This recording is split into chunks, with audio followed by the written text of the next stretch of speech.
Hey everyone, my name is Rick Gualtieri and this is Tales of a Midlist Author. Now, the other week I did an episode talking about PC parts and hardware and such, and after that I got a couple of requests asking if I was going to do a software review as well.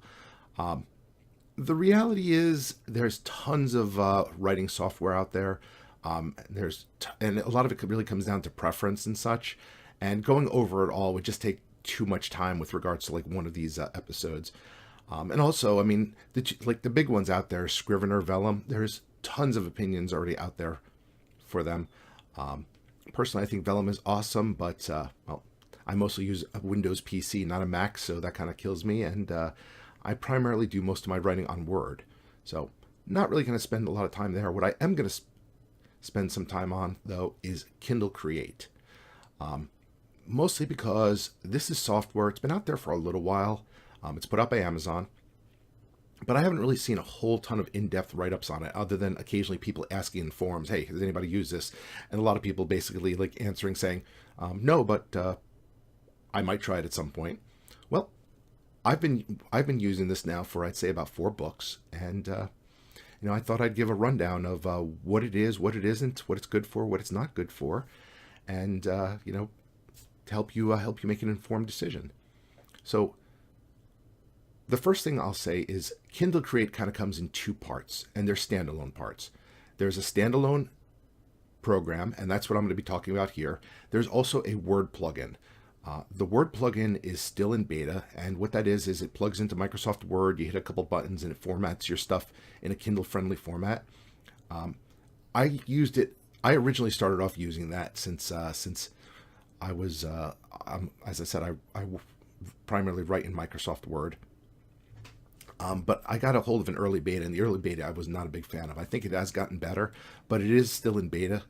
And as a result, I'm kind of hesitant to use it. And also, the 2 parts really don't play nice with each other. It's either you use one or you use the other. They don't really go together. And I would actually like to see Amazon kind of bridge that gap where they're kind of 2 parts of a whole instead of 2 things going off in their own separate direction.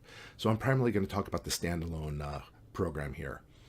Now, Kindle Create is not meant to be a replacement for more heavy-duty paid apps such as Scrivener or Vellum. Those are paid developments, or you pay for them. There's, I think, heavier development on those, and they also do a lot more. Kindle Create is probably closer to Vellum than Scrivener in that it's primarily formatting software. It's not writing software. But even so, Vellum, especially Vellum Print, does a lot more. And if you're using that, there's really no reason to to go back to Kindle Create. I would say it's more of a replacement for, I guess formatting or free formatting programs such as Sigil, Calibre, which I happen to like very much. Amazon's old Kindlegen, or if you want to go way back, Moby Pocket, which hopefully nobody here is still using.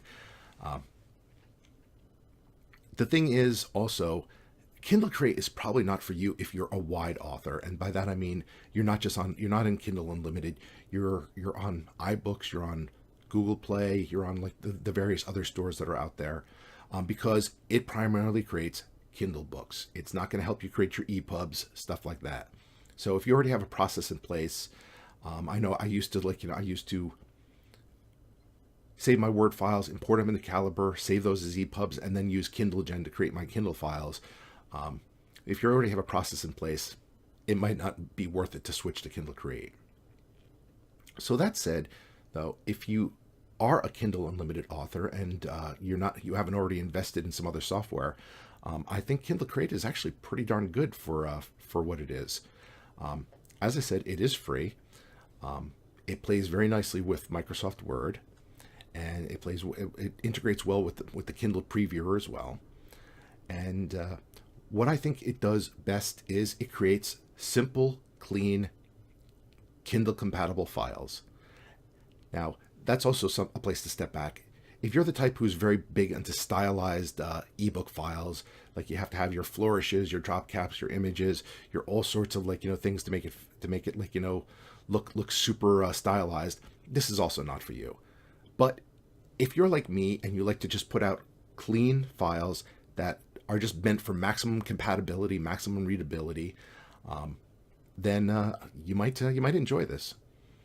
So let's talk about some of the pros and cons of Kindle Create. And I've used this long enough where I kind of have, I guess, a pretty good list. Let's talk about the pros. First of all, as I said, it's free. Doesn't cost you anything. Amazon updates it relatively frequently. Minor con is the updates tend to come when you turn off the program. So it's like, hey, I've done my work. Let me hit off. Hey, there's a new version. You want to install it? Honestly, I would prefer if that was up front before I started my work, just in case they added some new features that maybe I might have wanted to play with. But they do make relatively frequent updates on it. I would say it's pretty easy to use. I mean, it is relatively bare bones. It takes a little bit of practice, but once you get used to it, you kind of have like a three-way screen. On your left side, you have your chapters. In the middle is the body of your work, which you can edit as you go along. As I said, it's not writing software, but you can make edits and changes to your work as you go along, so you're not kind of stuck there. And then you have all your tools on the right side. Left side is preview. I said that right. Anyway, on your right side is where you have all your tools, where you can do all your formatting and such. And it's not as powerful as Word, but there's a decent amount of stuff to format, and a lot of it is just kind of like quick button of like, okay, here's a chapter title, click. Here's this, click, and so on. New features do seem to be being added relatively, on a fairly regular basis. I know they just added image support, and I believe link support is coming soon. So that is good. And once eventually, I think it will reach that point where it is kind of a fully functioned device. One cool thing is it doesn't create MOBI files. It creates KPF files, and that's Amazon's new file format. It supports their enhanced typesetting, and that is kind of cool. So you can do a few extra tricks with that maybe MOBI is not too friendly with. That said, once again, this is a relatively simple program. You do have multiple themes you can choose from. I believe there's 4 right now, and they range really just from like a basic theme, like an older classic theme, a bit of a sci-fi theme, and a romance theme. They're pretty basic. There's a couple minor changes between each of them, but all of them are relatively clean. I usually just use their modern theme, which is I think their default, because honestly it looks pretty good. You can do some customization, as I mentioned, going through there. You do have options to mess around with font sizes, line spacing, all of that, paragraph justification, pretty much the things you would expect to see in a basic, word processor. It's all there, which is cool. Let's see here.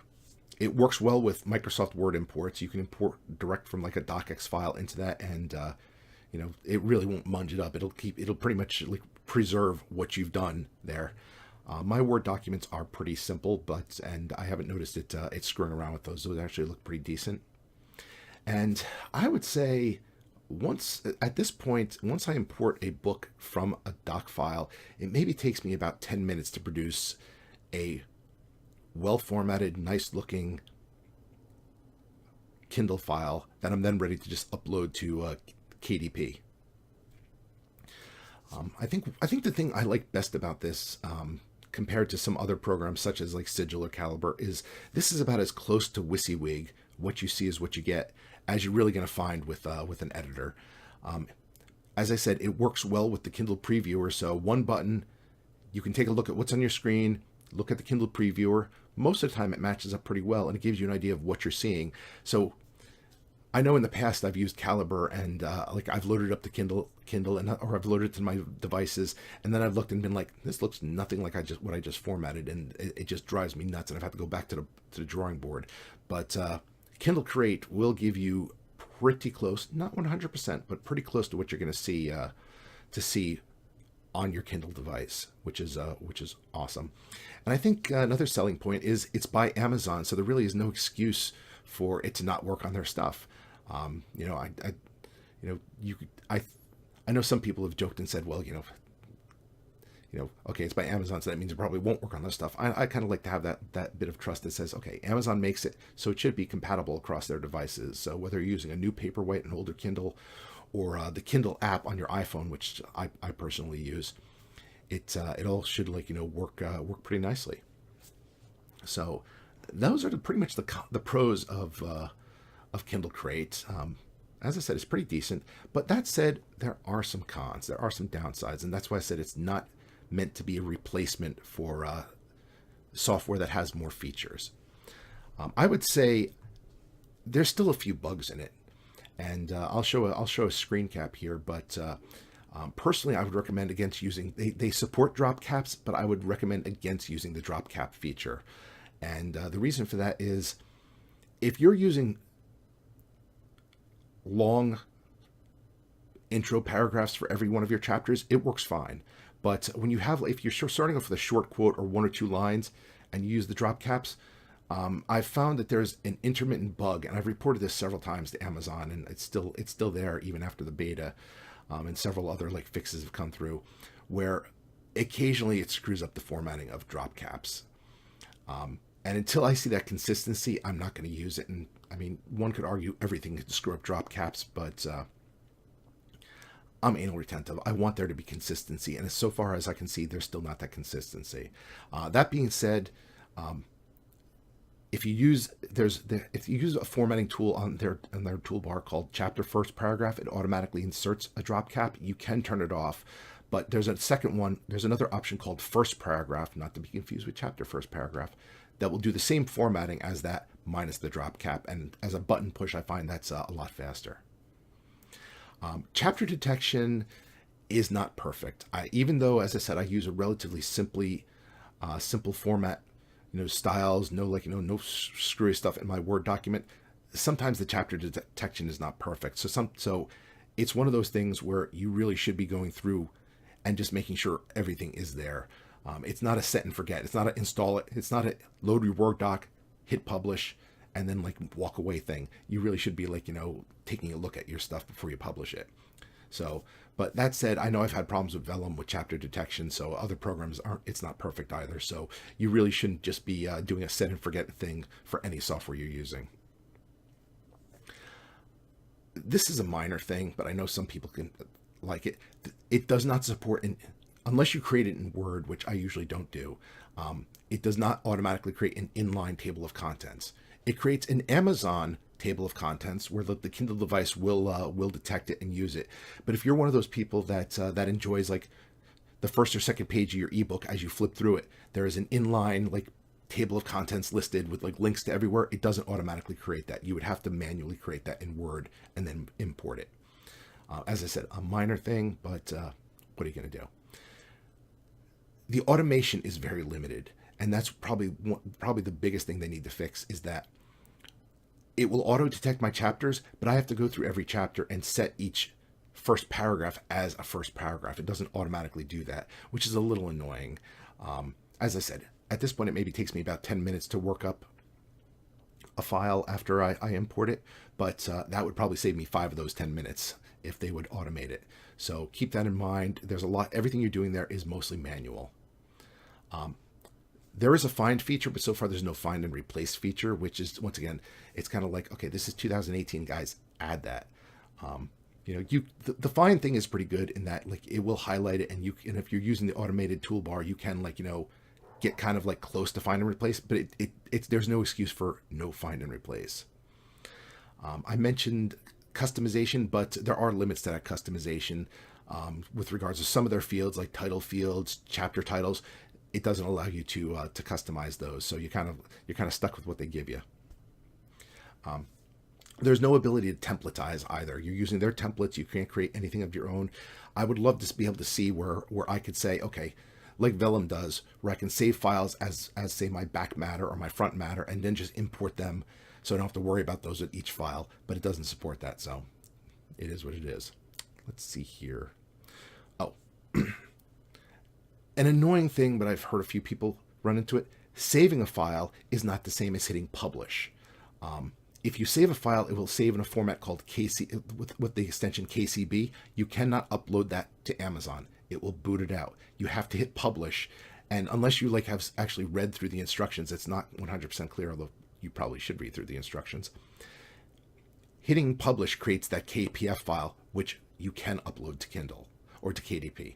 That said, There's a weird, and hopefully this will be fixed in a software update, but I know at least on the Kindle app, whereas the iPhone app, I can load Mobi files onto my Kindle app. You cannot load KPF files. The Kindle app does not like those for some reason, which I think I got to think is an oversight.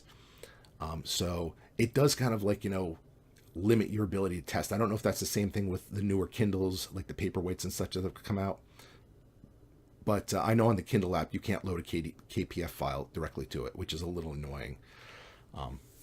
That said, it does play nice with the Kindle Previewer, and I have found that is a relatively decent, way to test it. Although personally, I do like putting my books on my devices to see for myself. So, a bit of a minor con.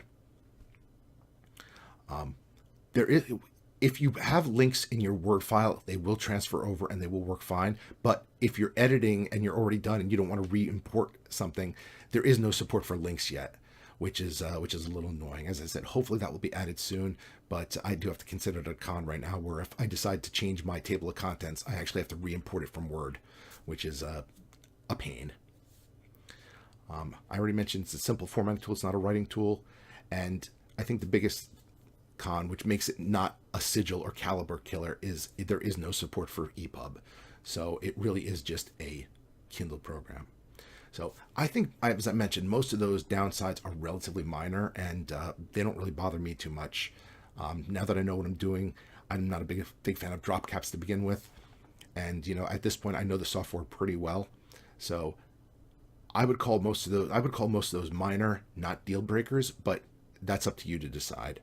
My bottom line is, if you're not already married to a paid tool, and you are primarily a Kindle author, I think it's worthwhile to check out. Is it perfect? No, but I would probably give it maybe a 7 out of 10, which I think definitely makes it workable. And personally, as I said, I think it does create, simple but good-looking Kindle files, and that is primarily what I personally, as an author, I'm looking for. I want maximum readability.